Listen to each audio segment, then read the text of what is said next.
Hello, welcome to another Looney Tunes review video. If you are new to the channel, make sure you subscribe to follow my journey to review all 1000 classic Looney Tunes shorts and give this video a like as well.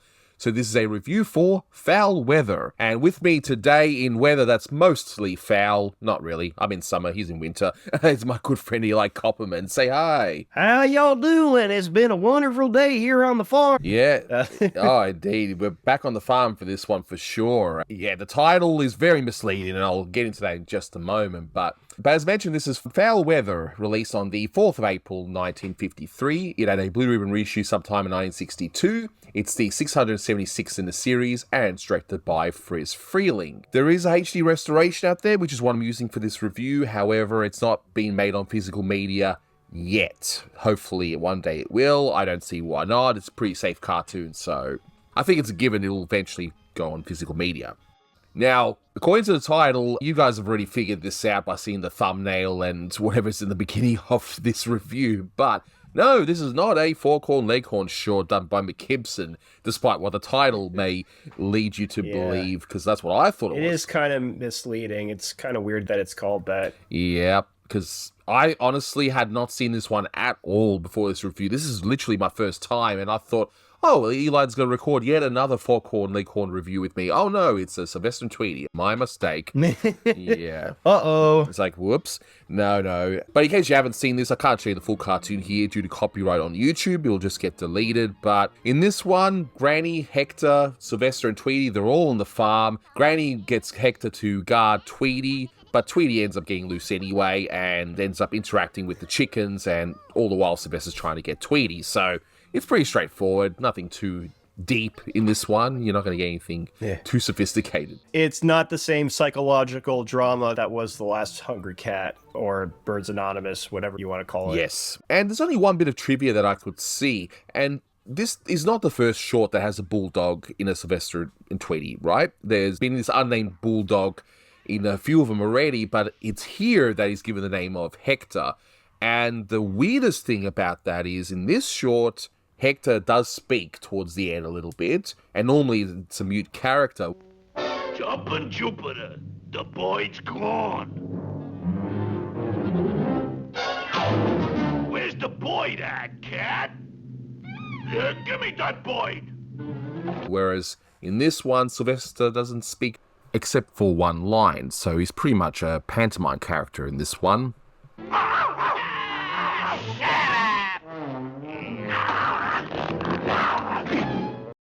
But we all have to love Mel Blanc's delivery of the whole, shut up. It's still, for all intents and purposes, is pretty much mute in this whole thing. Oh, yeah. But he just says the one line, shut up, because I'm thinking about it going, doesn't he say something? And sure enough, yeah, looks like, shut up is the one thing there, but still, he doesn't say anything else, but it's such a great delivery too. It is a funny delivery. Yeah, definitely. Yeah, now that I think about it, I don't even think Sylvester did any screams. It's not that different from what Tom would do in the Tom and Jerry cartoons, but you know Tom, for the most part, doesn't speak in those cartoons.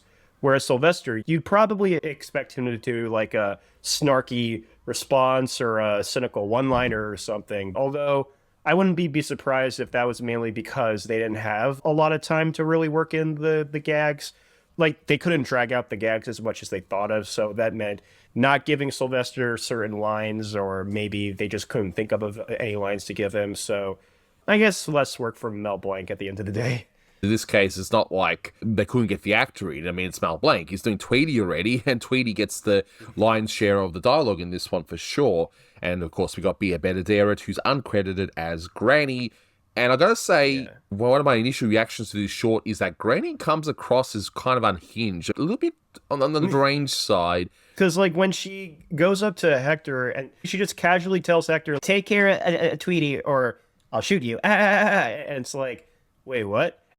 Hector, don't let anything happen to Tweety. Tickling bone, plant your tree down in Asheville, Tennessee. And then she just goes back to doing her usual sing and dance routine. It's like, okay.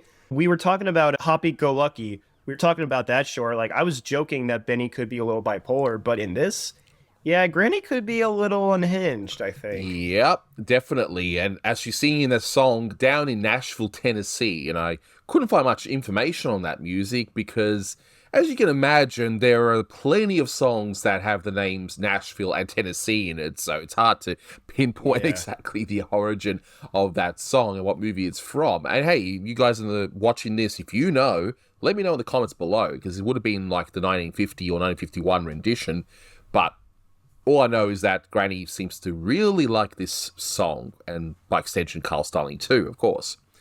Tickling bone, come with me down to Nashville, Tennessee. Bye-bye, Tweety. Be a good little birdie while Granny's gone. The gals are pals. They're always ready to go steady. Make your plea down in Nashville, Tennessee. And I'm assuming that Granny is not one for more modern, at least at the time, technology, because she's still using a horse and buggy, and even then, she's really riding it like crazy towards the end, doesn't she? I did mention, like to you before, Anthony, the setting of this cartoon is not mentioned, so it could take place in any time period. If, for all we know, it could take place like 50 years before the cartoon's release date, even. Yeah, definitely. But that doesn't mean it's a bad cartoon or anything. I just thought it was odd because this short would have been made in 1951 and car adoption was taken up at a rapid pace post-wars, so most people would have the car. In fact, wouldn't it be funny if Granny actually had like a brand new, at the time at least, like a hot rod or something, and she speeds away and then she speeds back? I think it might have made things a bit funnier, but whatever. It's not a big deal whatsoever. And I like how the Bulldog thinks Granny's crazy. He even does that crazy symbol with his finger as well. Just that facial expression just absolutely kills me. But we get that set up, which is really just a bookend, more or less, for this short, because a lot of other stuff mainly happens here. So, Tweety's all happy, singing Kiss Me Sweet, which, by the way, I wonder why Friz stopped using the Tweety theme that he used for a few shorts in a row. It seemed like it just stopped. I wonder why. Yeah. I guess he just wanted to try other material for all I know. It's very odd, but whatever. It's a nice little song, and instead of using the usual I thought a putty tat, he looks over, it's like, where did that little scarecrow go? Kiss me on my widow dimple, kiss me tweet, kiss me dimple, kiss my widow tears away. Where did the scarecrow go? But we gotta love Sylvester's scarecrow disguise. It will never be as good as a lot of the disguises over the years that Sylvester's done, particularly when he dresses up as a maid, as a woman, like high heels, that kind of stuff. Oh, definitely not. I don't know why. I really like the design of Sylvester's scarecrow costume, and especially the scene where Hector chases him. Like, there's some lively animation there, but I like how at this point in Friz Freleng's cartoons, the design of the characters is a little rougher and a little sketchier compared to his more tight character poses from his earlier cartoons. I don't know if that's because he was getting a little looser at this point, or the animators were, even though at this point the cartoons were tightening up in the budgets, I guess the animators just wanted to go a bit looser even with the constraints. Yeah, exactly. And there's even a few moments where you can see some budget constraints, and we'll point one major scene later on where they definitely do that. But then after the first third, we get a story where, Tweety's out of the cage and he sets out to explore. And it's very cute. I gotta say, this short is more on the cuter side, wouldn't you say? Like, when you see the animals. Yeah, I'd say it's fairly cute. I don't know why, but the bit where Sylvester starts up that wind-up soldier toy that makes all the hens do the salute. Yep. And they all stand up, and Tweety's with that one hen's chicks. I don't know why, but I really like the spot where Tweety's telling them, "Oh, it's very cold. Hey, can you tell your mommy to sit back down or something?" Like, I don't know why, but that is kind of cute. And especially the scene where all the hens go out to eat corn in the field. That's a pretty cute scene, too. It is, and of course, Tweety's not dumb, so he's walking along and he sees the two animals, the pig and all that, and then the third one, you think it's a goat, is like, "Hello, Putty Tat," and Sylvester's like, his disguise is just not there. Hello, Putty Cat. That caught me off guard just a bit, but I thought, like, that's a pretty funny rule of third. Yeah, definitely a rule of three there. It's done really, really well. Completely unexpected. I did not actually expect that. But then Sylvester goes into the chicken coop, and what's interesting about this one is that normally in cartoons, chickens are like really scared, sometimes timid, maybe just freaking out over everything. But the chickens here are rather not aggressive, but they stand their ground, don't they? It's a lot different than the usual cartoon trope. But I thought that was really good. Nice little twist there, that they're not like these scared little animals relying on the rooster to solve all their problems, right? Speaking of, we will have to talk about that rooster at some point. Yep, definitely. But you mentioned that toy soldier. I just want to point out to people that it plays the Columbia Gem of the Ocean. And I like how that seems to be the go-to patriotic theme that Carl Starling likes to use in a lot of these shorts. Why not? Yeah. Whatever he wanted to use, whatever works. Exactly. And what also works is the animation acting of Sylvester having to give Tweety back to the chicken as though it's a chick. So the rooster. And again, even the chicken, she's standing her ground. It's like, no, I want it back. Even though it's clearly not hers. But anyway, whatever. We just go with it. Yeah. But the animation acting is fantastic in that. I thought it was great.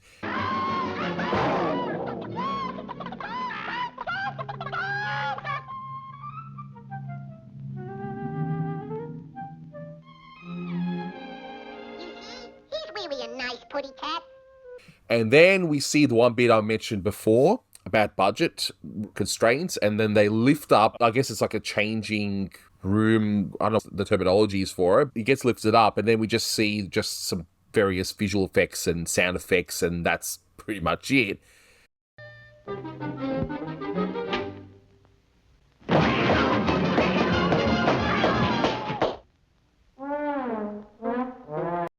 I would imagine in the 40s, it would have been like a big fight. If Clampett had done it in the 40s or something, it would have been a lot different. But here it's like, you know what?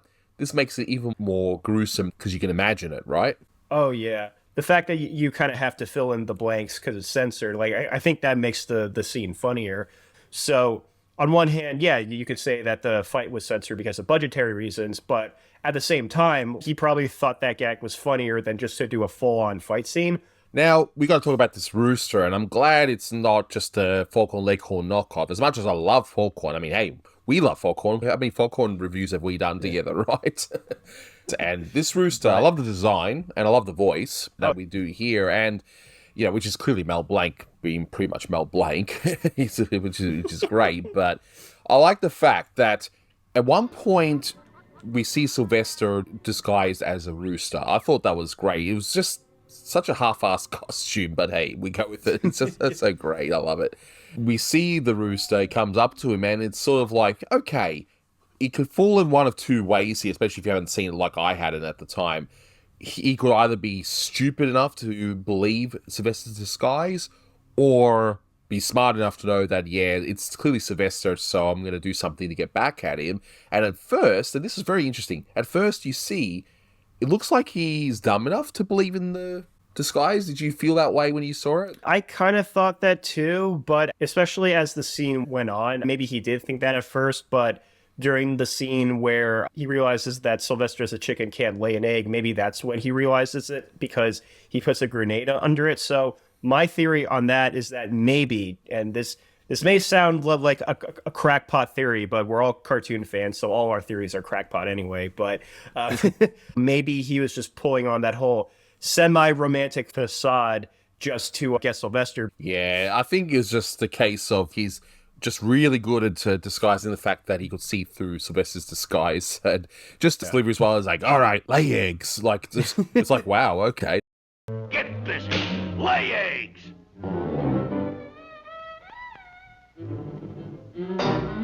No eggs? Are you sure you're a chicken? Okay, I'll give you one more chance. If you can't lay an egg, let's see you hatch one. Is Sylvester a rooster or a chicken? I think we were saying he was a rooster, but now I think he's more like a chicken. A chicken. Even after Sylvester has the grenade blown up on his, well, no other way to put it, his butt, and he runs out with flames. At no point does the rooster get shocked or anything. Like, oh my God, it's actually a cat. Sylvester just runs out, and the rooster has a devilish smile on his face. So I think he knew. I think he knew Sylvester was a cat the entire time. Yeah, but he's just that good of an actor. But we see this entire scenario, and then, of course, it's like, well, what happened to Hector? What happened to him having to look after Tweety? And sure enough, in the last bit, we get back to that, and it shows how good Warren Foster was as a writer, really, at this point, able to juggle all these different story points without making things too crowded. But then we see Hector realizing that Tweety's gone, and then he has that dream scenario, which I believe was cut from TV a lot from what I was reading. Again, I never saw this on TV myself. But that thing where he's imagining Granny shooting him, if you guys ever wanted to see a thing with Granny shooting Hector for whatever reason, well, here you go. It may have been an imagination of Hector, but it's there. Someone animated it. Like Friz actually said, okay, you animate this quick shot of Granny shooting Hector.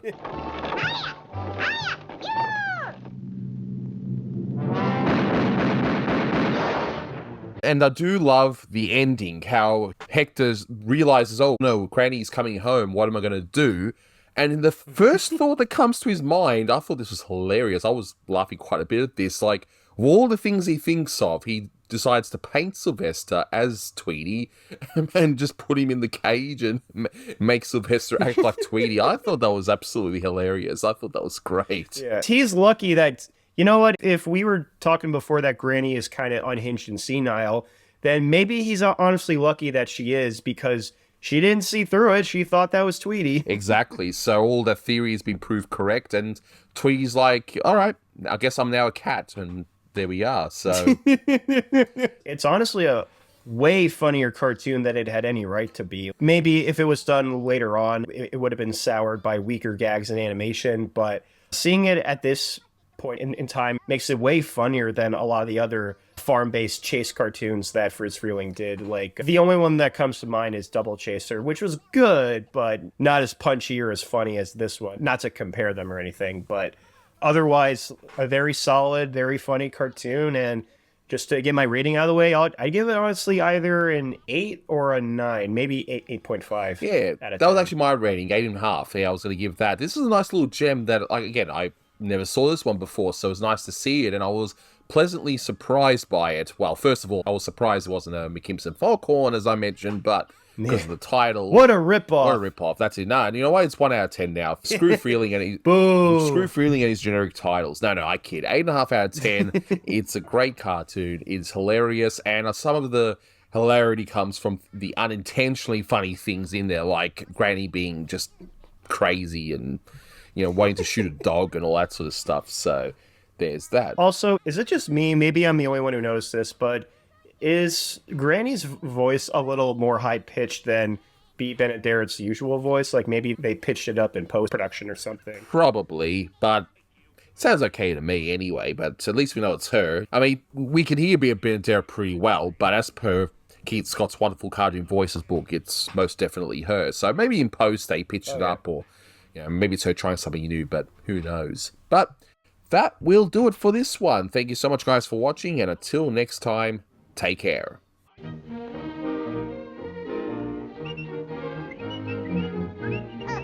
if he's a birdie, then that makes me a putty cat. Meow, meow.